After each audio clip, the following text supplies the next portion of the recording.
We sit here as judges, we sit here as court assistants, we sit here as advocates representing various parties.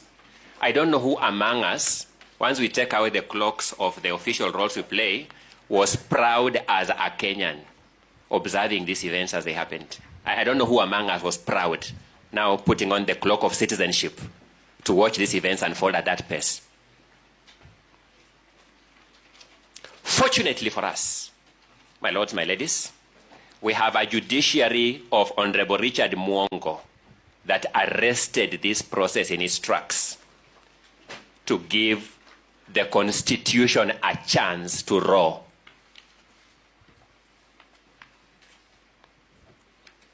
In the far corners of Ongoya.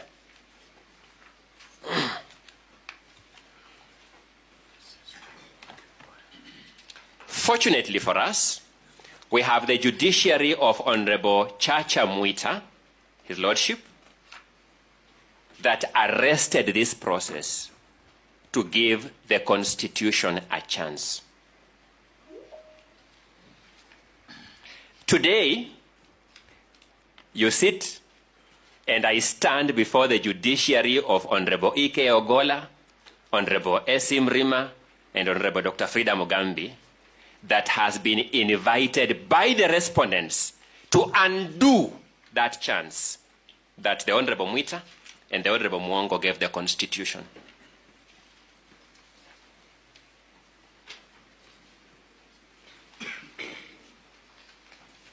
We don't begrudge them for that invitation.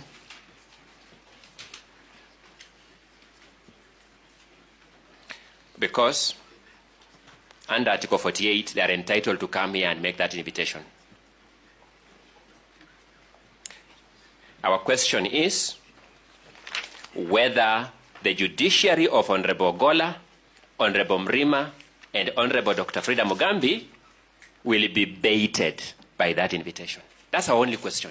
Throughout these proceedings, we shall be looking at you in the eye to ask, will you fall for this bait or will you stand for the Constitution?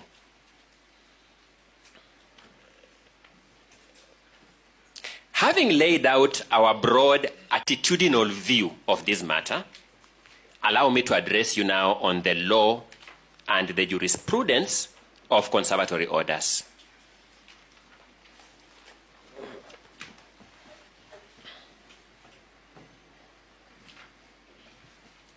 In terms of textual prescription, in terms of the prescription of text of the Constitution, we will find accommodation for conservatory orders in two aspects of Article 23, Clause 3 of the Constitution.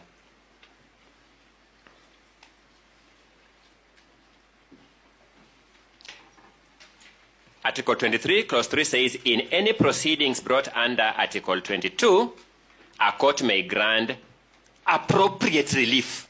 So we find accommodation of conservatory orders in the use of the phrase appropriate relief.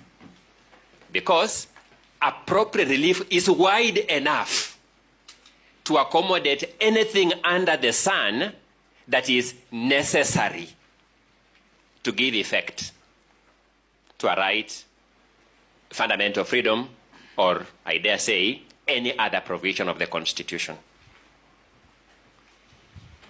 The second accommodation is in paragraph C of Clause 3 of Article 23, which says, in any proceedings brought under Article 22, a court may grant appropriate relief, including, say, a conservatory order.